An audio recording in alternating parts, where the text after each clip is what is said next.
Look, couple therapy will cure any male loneliness in America, in the West, in general, period.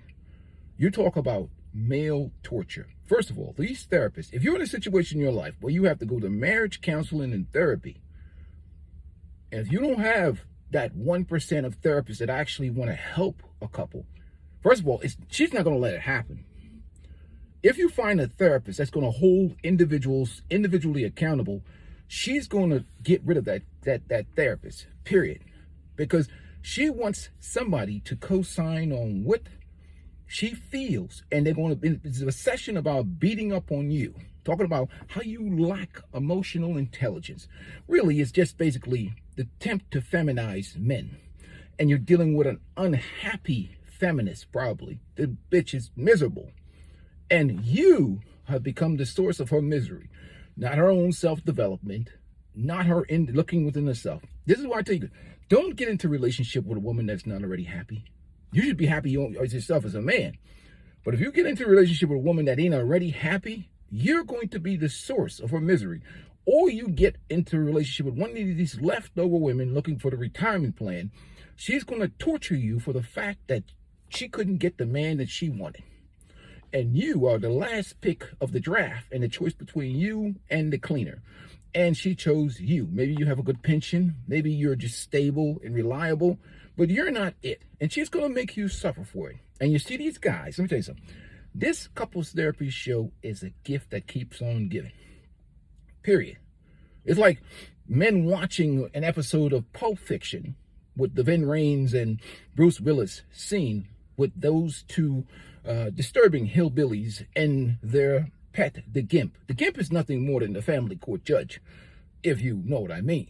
And a lot of guys, see, the conversation is jacked up in these spaces because we don't really focus on the reality. They talk about the 20% man, the 80% man, the 20% man getting all the box. Man, the 20% man is getting cooked too. Getting all that box, you think that's a reward? Unless you slinging some weak D. But if you are slinging something strong and pounding them out, you got chicks coming to your house at night. You got people throwing blocks through your expensive windshield. You got chicks stalking you, calling the cops on you, false allegations, probably some STDs, and a whole lot of other problems that you got. Ain't no one out here that's slinging some good D, don't have no getting no box for free. You're going to pay one way or another, period. There's a difference between a man paying for a woman in the family and a woman he loves and his woman, yes, and some guy out here doing some tricking stuff, whatever. I don't care. Either way, nothing in this life is free. Are you a fool, or you haven't lived long enough, or you a lying son of a bitch? Because trust me, optionality doesn't necessarily get you peace. It might get you a piece of ass, but I always say, and this is the philosophy on this channel, I don't need no sex. I just need me some money. Sex is nothing but a memory for me. I could buy that if I needed it, or I can game it. Either way, I'm still ending up with some used box, ran through box, and it hasn't improved the circumstances of my life. To be honest with you, I'd rather be spending my time on the beach, which is what now wearing this shit. I'm ready to flush out of here to somewhere south after I'm done taking care of business. But anyhow, we're going to move on from that. That's why I don't listen to too much of these men's content creator. And I don't have any $49.99 dating and relationship course to sell you. Because what am I going to sell courses to some dude? Well, I don't know him. I don't know what his issues is. He could have some social development issues. He could have some mental issues. Or he can just have an issue where he's bought into the system of this gynocentric environment. But if I sell you one size fit all course, how does that help you? I don't know you. I don't know what your problems are. I don't know what your issues are. I don't know where the in from. Like, I can't, there's no such one size fits all such a scenario. That's why I send people over to my brother, the coach of cognition, so we can actually do an evaluation on that man, his masculinity, and what he's lacking as a man. So why would I sell you some shit that's not gonna help you? Because what happens if you don't have no self-esteem? You could put on the facade all you want. Sooner or later, you're going to reach your baseline of who you are as a man, and it's going to backfire on you. And why would you want to be something different than who you are to acquire some used box that you could probably acquire for $100 or less?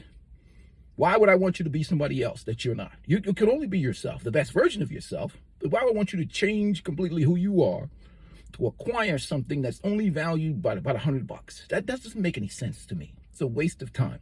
So I focus on the virus itself, which is men with low self-esteem, men's issue with low self-esteem, especially in the West. They've been trying to beat down masculinity for the last 70 years. That's why I'm almost at the point where I could take men on a pilgrimage over to the marriage market down there, and what's the province in China, and watch how real masculinity is done.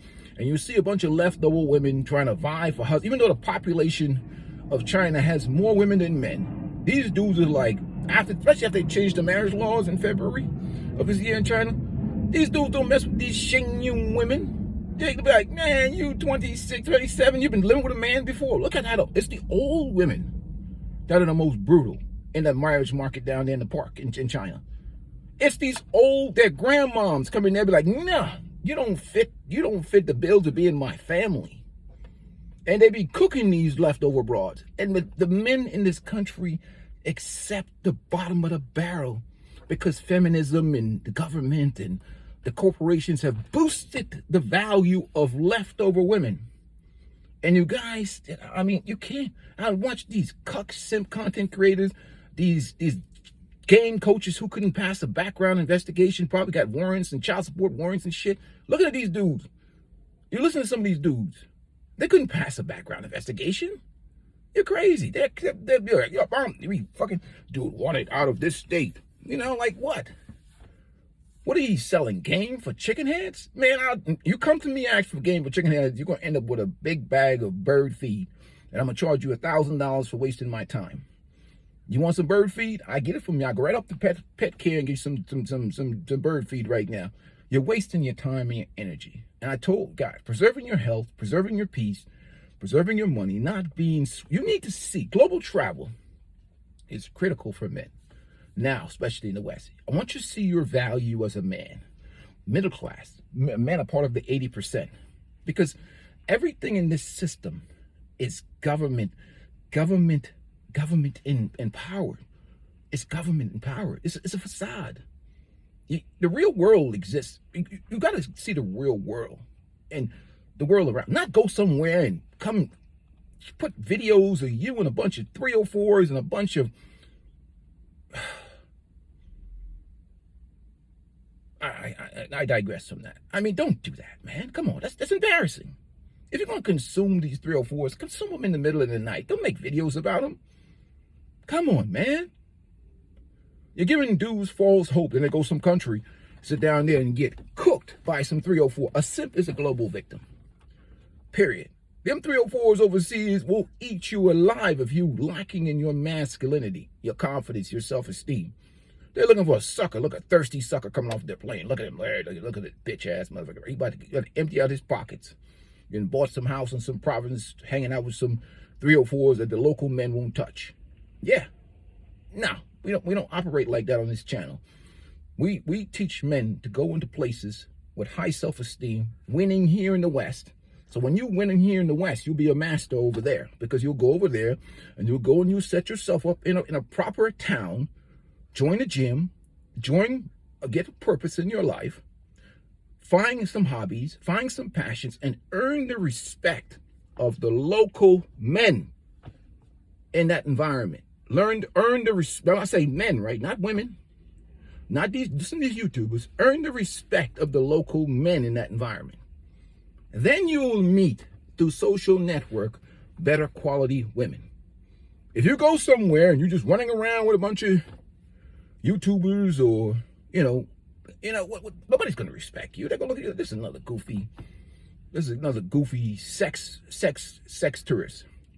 There's an area for that. If you want to be, you want like a 2-week vacation where you want to go and pound out a whole bunch of women and return back to your domicile, enjoy yourself. But don't put them in videos or whatever else. And not only that, a lot of guys can understand. The social media is everywhere. Feminism is everywhere. This phone is everywhere. Even in China, they got feminists. Now they got crushed by February this year. The government. They temporarily experimented with Western feminism just to try and compete with Western society and boost their capitalism and spend it. That shit turned into a disaster. They ended up with a whole bunch of modern women feminists. Then they passed these laws in February, crushed all of them gold leaguers. China corrected this society. They banned OnlyFans. They did all that shit. They realized that this shit was going south. It was going to turn into a dating relationship prostitution situation like they have here in America. Because that's what you're really looking at. A bunch of Xinyu women selling box to men with low self-esteem. And guys, they're becoming claimant men and stepdaddies and all this other bullshit. We've all been down those pathways. Trust me, none of us has not simped. Even a peaceful life is simped before, because we was raised to be egalitarian simps. And you have to almost remove that demonic spirit from yourself. You have to be born again hard, born again masculine, because the culture sets you up for failure. And that's why they don't want guys like me on the internet, because what am I going to lie to you for? What? If YouTube crushes my channel, who gives a rat's ass? Then I'll take my old ass down to the beach. I ain't going to suffer no economic loss by YouTube getting rid of my... So I have no reason to lie to you. I'm going to make a living off of YouTube. In fact, to be honest with you, sometimes I'm ready to delete this channel itself, because it really doesn't really do anything other than community service to the young guys, the young men out here, and men in general. It's really what it comes down to. Because guys got to understand, you can't live in the 1930s anymore. If you're living with a 1930s mentality, you're dealing with women especially that have been cultured to be self-serving, solipsistic in all nature, focus on themselves, their happiness, what matters to them, and they're supported by a system. It's the system that's the problem. You understand? The system is the problem. I don't care whether you the 20% man, the 1% man, the whatever, you're still into the same system. And when you're into that same system, the leverage goes to her. Period. It's just the way it is. Now, if you like, you know, what's the chick down from American Housewives of Atlanta who had all the money, Candy, and married a dude with less of money? Yeah, the system might work out a little bit to his benefit because she's the main breadwinner. But generally speaking, it's the system that creates the problem, because most of the time men are the higher earners. Look at Oprah. Oprah is a genius. She doesn't marry nobody. She keeps Stedman, and when she takes care of Stedman, does whatever she wants to do for him, but nobody shames Oprah. So you have to be smart. You have to be wise, and you have to be self-preservative in the current environment, and you have to be able to see through the bullshit. The bullshit of what somebody's trying to sell you. What is the motive behind what they're trying to sell you? And you say, well, shit. You know, me, I have boys. So I have an incentive to put out this content because I want my boys to win, and all the boys that I've coached over the years, I want them to win. Win in this gynocentric environment. And for you young black males, so salute to you. Not that look, this is a multiracial channel, but for you especially, you've been dealt a bad hand. Get the hell out of that matriarchal community before you end up like Norbit. Because it's some of these guys that you're talking to, especially these boomers or some of these Gen X guys, are purely cuck simps. Look at how the women talk to them, how the women behave, how the women treat them. They dudes had balls clipped. Not all men. Now, there's some masculine brothers. You can tell. Watch how he moves. And before you get into a relationship with these women, look at how the women in their families are. Are there a bunch of single women around? Singles, aunties, highly feminist women. Cucked men. Walking around, ooh, what could I do to make her happy? Happy wife, happy life, cuck dudes. You don't want to get into a situation. If her daddy was a cuck, that's the expectation she's going to have for her life. And for you, you know, you don't want to get in one of those princesses. You're going to get tortured. So it's a lot of wise decisions you have to make as a man. But couples therapy, whew, man, I just came out the gym. I'm not saying you should torture your mind that much. I have you running 5 miles on the treadmill, man. Like, what the hell? That shit will have you hugging trees. You'll be like a dude who just got paroled. Like, yo, I ain't even been married. Didn't even have nobody. You'll be like hugging a tree, rolling the grass and shit, making snow angels on the ground. You'll be like, holy shit. You know, it's like that therapist is like that creature from the Lord of the Rings, the voice of Sauron. Yeah. Anyhow, peace and blessings to you guys. Protect your peace, man. Peace is beautiful, gentlemen. Sorry, man, but look, I have to keep it real, man. You ain't missing nothing. You ain't missing nothing. I'm sorry, you're not missing anything, man. You think you're missing something. That doesn't mean I'm not anti-marriage. I'm actually pro-happiness, anti-torture. Okay? That's it. Peace and blessings to you guys. It's time to, it's not time to eat breakfast. I do intermittent fasting, so it's not time to eat yet. It's only 8:43 in the morning. So make sure you guys hit the like button, man. Likes are free. Look, at least give me a like. I'm not trying to sell you no $49.99 dating and relation. Oh, I'm going to teach you how to be the best man you can be for $49.99. Hell no, I ain't teaching you that garbage. You know, if anything, yeah, I'll put you on a 5-day fast. Anyhow, peace and blessings to you guys. I'm out.